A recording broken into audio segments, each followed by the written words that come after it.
What is up guys, Dzeeff here, and welcome back to another Yu-Gi-Oh! Master Duel video. This is technically episode 1 of a new series that I'm going to be doing, the 5 Duel Challenge. Now I alluded to this series a few days ago with the Nurse Burn video. That one I actually played 10 duels, but I think going forward 5 duels makes the most amount of sense. Basically how this works is I take a deck and I play it on stream, and I play 5 games and show all of those, win or lose, in one video. I like this idea because it not only shows a deck when it's at its peak performance, but it also shows it when it actually draws bad or when it plays going second against a lot of interruptions. The deck that we're playing for episode 1 is Numeron Exodia. So I've played this deck in the past in the TCG, but I really wanted to play it in Master Duel because there are so many consistency tools for Exodia in this game right now. You have the triple chicken game, you have the triple pseudospace, the triple upstart goblin, the triple into the void, and you really can't utilize those cards that well in the TCG. Chicken Game is banned and Upstart and Into the Void are limited. So I wanted to give this deck a chance in Yu-Gi-Oh! Master Duel. The big difference between this deck and other Exodia decks is Numeron Network. That's why it's called the Numeron Exodia, of course.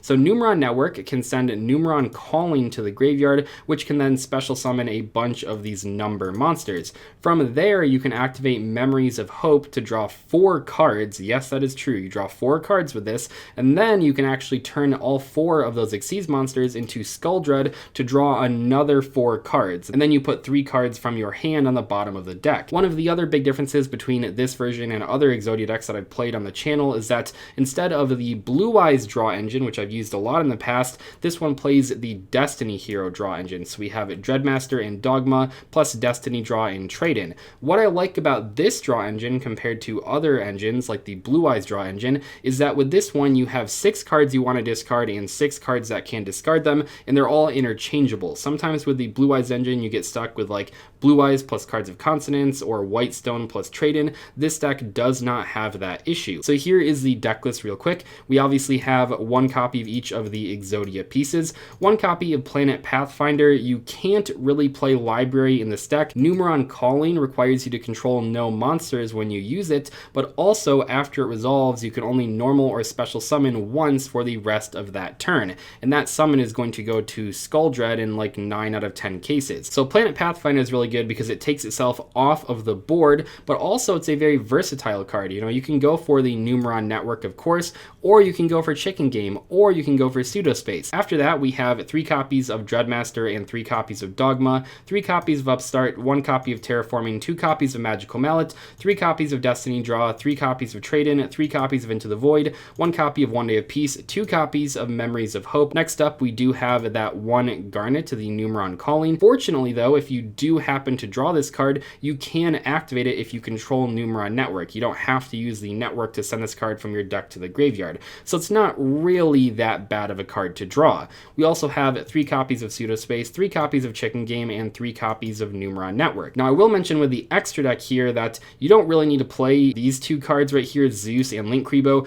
Link Kribo is a leftover card from the Blue Eyes deck, and Zeus is a card that I thought would be good, but ended up being pretty bad because you summon it with only 1 material. So the only extra deck cards that you actually need to play are these 6. So you play number 1, 2, 3, 4, and then you play, of course, number Chaos 1 just in case, and finally you play 1 copy of Skull Dread. So don't go out and craft the Link Kribo and Zeus for this deck. They are not necessary, and in fact they're pretty bad in this deck. But I did play them, so just in case you guys wanted to know, they were in the deck for the gameplays in today's video. If you guys enjoy this episode 1 of the 5 Duel Challenge, let me know in the comment section below which other decks you'd like to see featured in the series in the future. Anyway, without further ado, I hope you guys enjoy the clips. Oh gosh, we lost the first coin toss. Not a good start. Oh, we're going first. They're letting us go first. Okay, Numeron Network plus whatever the draw spell is in the opening hand. I'm calling it right here. First game Exodia. Okay, not bad. So yeah, let's go for... Oh wait. No, I forgot that we have Chicken Game. Yeah, we're gonna go for Chicken Game. You want to try to... Oh gosh, he has a hand trap. That's really sad. A hand trap on a spell card that potentially draws 4 is really depressing. Wait, response to Chicken Game's activation. So not Ash then. Maybe it's just like Maxi. Draw 1 card. I almost want to say it's like the spell version of Gamma, right? He didn't have a response to the activation of Chicken Game's effect, but he did have a response to the activation of the card. Kind of weird. Let's go for Into the Void. See, I feel like he has a spell response. I don't know. This is a bit harder because we only have 2 copies of the draw spell versus when I last played this deck and we had 3 copies of it. But in this version of the game, you also have 3 Chicken Game, 3 Pseudospace, 3 Into the Void, stuff like that, which was not around the last time I played Numeron Exodia. So you kind of lose out on like your best card, like your truly best card, but your overall deck is a lot more consistent, I think. The bad news is though, and I do remember this from playing this deck in the past, so like right here, for example, if this trade-in doesn't get us to the draw spell that we're looking for, we kind of have to make the Skull Dread anyway, but then we can't use the draw spell ever because Memories of Hope requires you to control some number cards. Oh, now Maxi. Yep, perfect. Oh man, that is a season reset for you. Maybe it was just a misclick, who knows. Probably should have Maxi'd the card that was special summoning, but what do I know? Yeah, see, this is what's going to happen. If we don't draw Memories of Hope right here, basically. Oh, Mallet. To try to draw into Memories of Hope? I think so. That's kind of crazy, but in this deck, because you actually do get a huge plus, we're not in a losing spot yet, even though we don't have a lot of cards in our hand. Okay, sure. Gotta get that Memories of Hope. We have 2 more draws here at least. Draw 1 card. Okay, Into the Void, sure. Upstart, sure. This is not good. If this does not see the Memory of Hope, we are in a bad spot. Not banish Numeron Network by accident. That'd be pretty good to avoid doing. Draw 1 card. Oh my gosh, we hit it! Oh my gosh, literally the last possible moment. Never punished. Holy crap. That's insane. Actually never punished. That is incredible. Yeah, it gets really awkward if you don't draw the Memories of Hope, because when you use these for Skull Dread, which you have to do, obviously, you can no longer use the Memory of Hope, so holy crap. I think we might be able to do this. When I played this deck in the past, I always said, like, if you can resolve Memories, you probably can Exodia, because we're going to Skull Dread for 4 cards later on, which is obviously very good. Yeah, let's just keep drawing cards, you know? Activate Upstart Goblin. Thank you, Spooky Boogie, for the Twitch Prime. Appreciate it. 2 months. Happy 2 months. Let's go. It doesn't really matter. Yeah, Destiny draw. Get rid of this guy.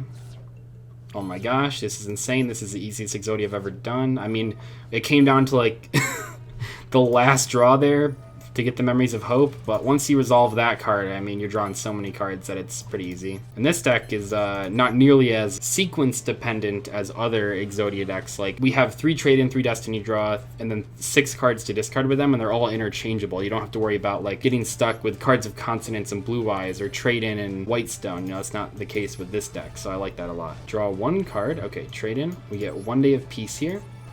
13 cards left in deck. Drawn to a level 8. That's perfect. We're just trying to deck then as much as possible before the Skull Dread. Maybe we don't even need the Skull Dread. Who knows? This is pretty good. Drawn to that. Okay, so our hand is finally dead. So at this point, we're going to Skull Dread. 8 cards left in deck. Oh, we drew a card because of Max C. What if you drew into, like, Veiler right there? So this one. Yeah, just get rid of those. Yeah, this is easy Exodia. Get rid of Memories of Hope. Get rid of Planet Pathfinder. We will Destiny draw, and this is pretty much guaranteed to draw into Exodia, or if it doesn't, the next trade-in card will draw into Exodia. There we go. Exodia, game 1. Easiest Exodia of my life. Yeah, Memories of Hope into Skull Dread is, like, really stupid. Get to draw 8 cards in 1 turn with, like, 2 card effects.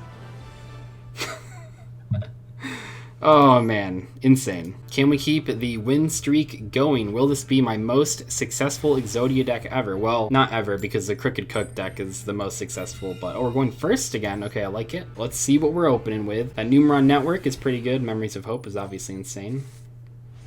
Okay, we got some pretty good cards here. Pathfinder is, like, a pretty cool card in this deck, because it can either get you to the Numeron stuff, or it can get you to Chicken Game. Our opponent has a response, though, which is not ideal.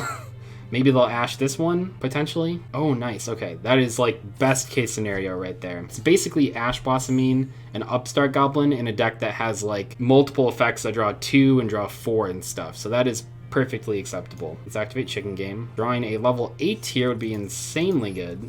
That's fine. This hand's actually really scary if I don't draw level 8 right here.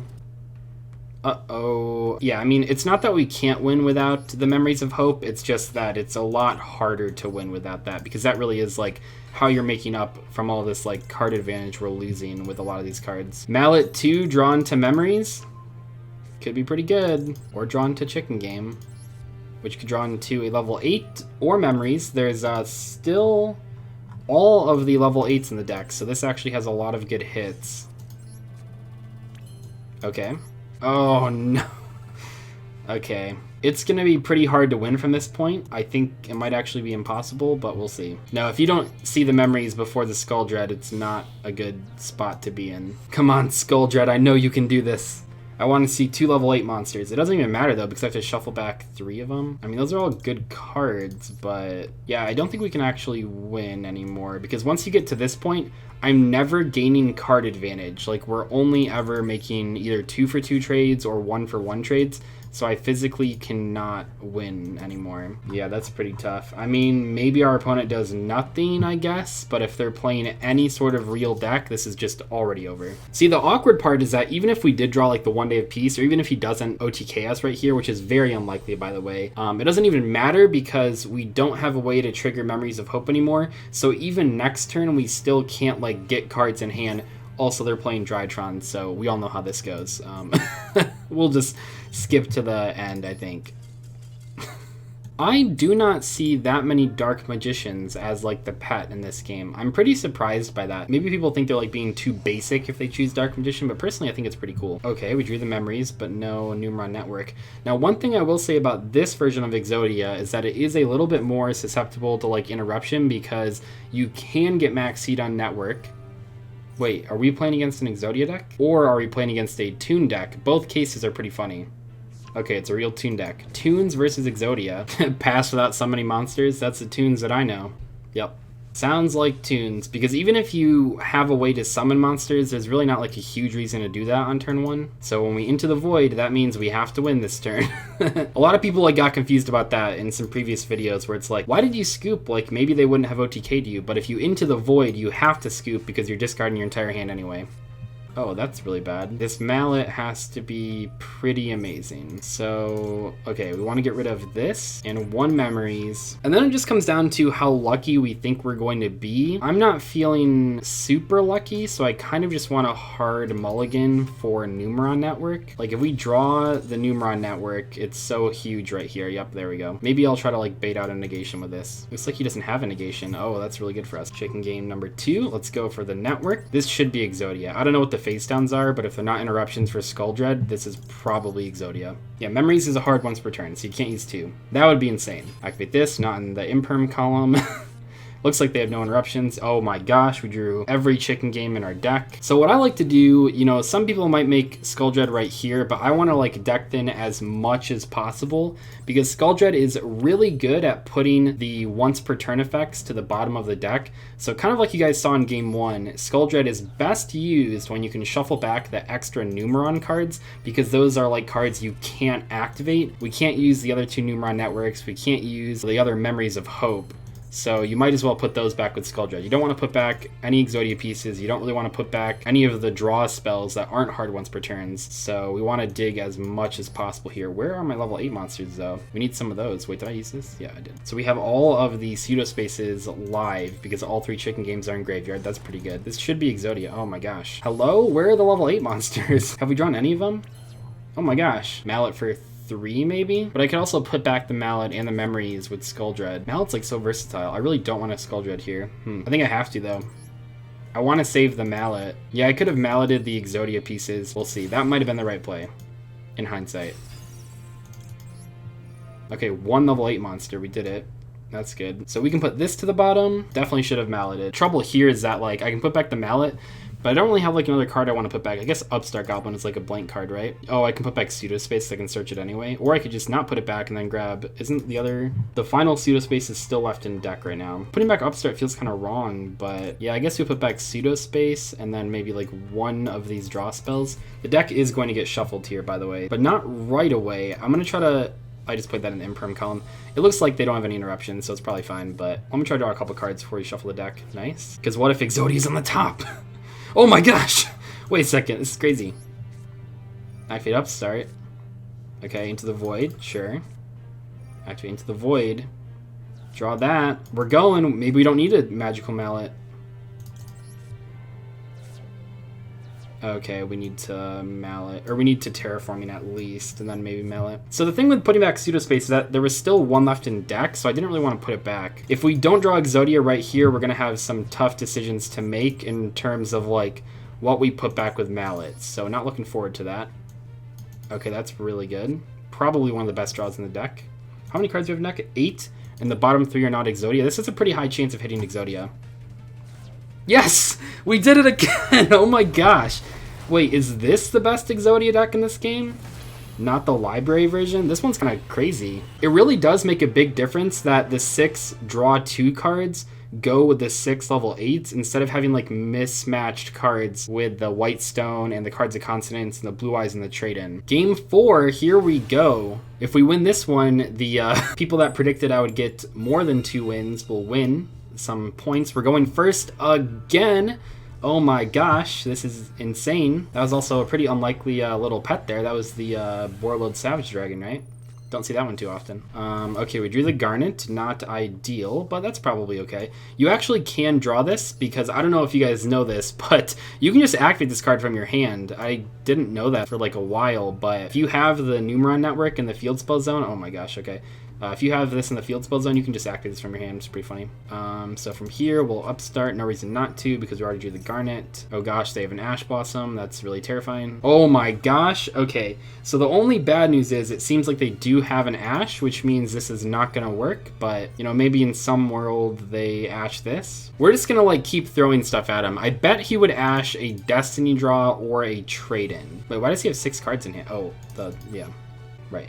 There's no other play to make here. We have to go for this. If they have Ash or Veiler or whatever, we just lose. Yeah, 1 hit piece. Why does he have 6 cards in hand? I have the Memory of a Fish. Although I heard that fish thing was actually a myth. They actually do remember things for quite a while, like a few months. So congratulations all fish enthusiasts out there. They do remember you. This is where the Ash comes down. And that's where we scoop. But no, they drew the, or wait, no, the hand shuffles. Yeah, the hand shuffles. So I think they had Ash from the very beginning. So like I said last time, if you get Ashed on that one, you actually cannot win any longer. I'll show you guys, because if I scoop, the comment section will get mad. But you got to remember that no cards in this deck plus besides Memory of Hope. So right now we have 2 cards in hand. Well, Skulldread plus 1s, but that doesn't get us to 5 cards in hand. So like, yeah, we drew some cool cards here. We're gonna draw some like nice stuff, but it doesn't matter because we can never like gain advantage. But I will do this for the sake of the comment section, because yeah, I mean, it looks like we're gonna draw like a bunch of cards here. You know, that's really cool, but it's just not enough to actually win the game with Exodia. I mean, we did 1 day of peace. I'll just keep playing. We'll see what happens.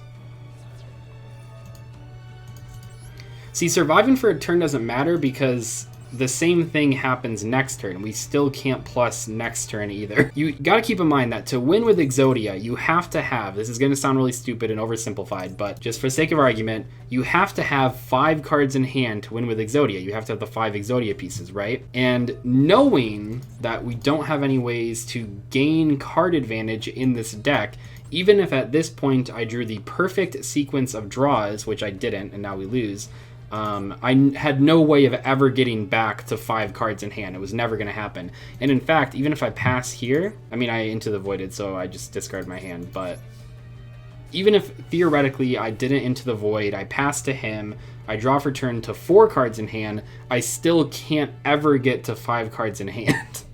So Exodia decks just do not work when you lose card advantage, because I was down to 3 cards in hand, ignoring the Into the Void, down to 3 cards in hand.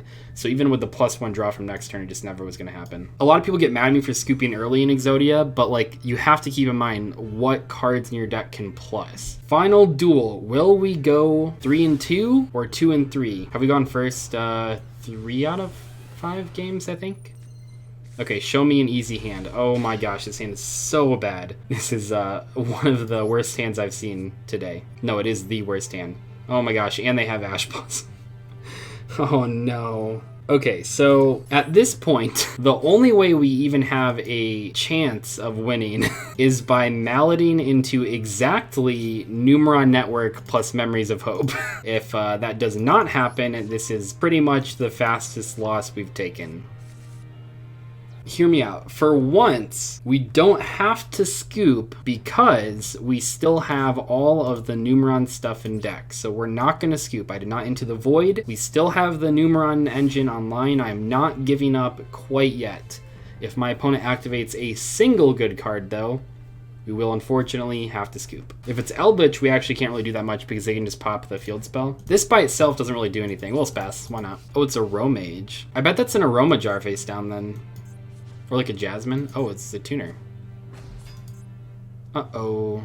Yeah, wait, can't I just Numeron OTK now? What are the odds that he can stop that? We'll do that. Why not? Like, he can pop one of them, but that's not enough, right? Yeah, I mean, we gotta go for it, I think. It's not game. He'll just pop it.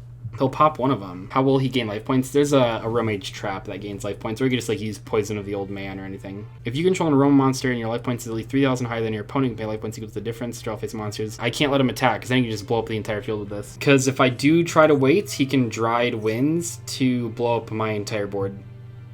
So even though this is like really bad and probably won't work, I have to try. There's so many cards in the Aromage deck that allow them to gain life points on either player's turn that the chances of this working are pretty low. I could actually sneak in a Skull Dread right here. It looks like he's letting me do that, but I think we gotta try for the OTK. Yeah, actually we could Zeus, unless he gets rid of all of them. Maybe we're fine. I don't know. Are you serious? Wall of Disruption? We're gonna summon Zeus and hope it works.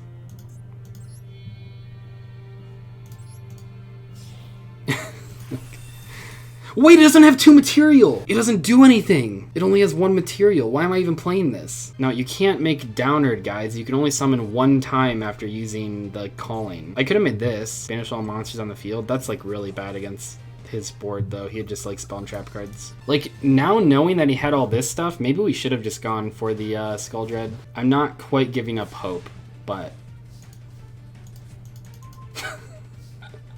okay, now I'm giving up hope. Man, what a game, dude. That Wall of Disruption was insanely good right there. That is incredible. I love Yu-Gi-Oh! Sometimes.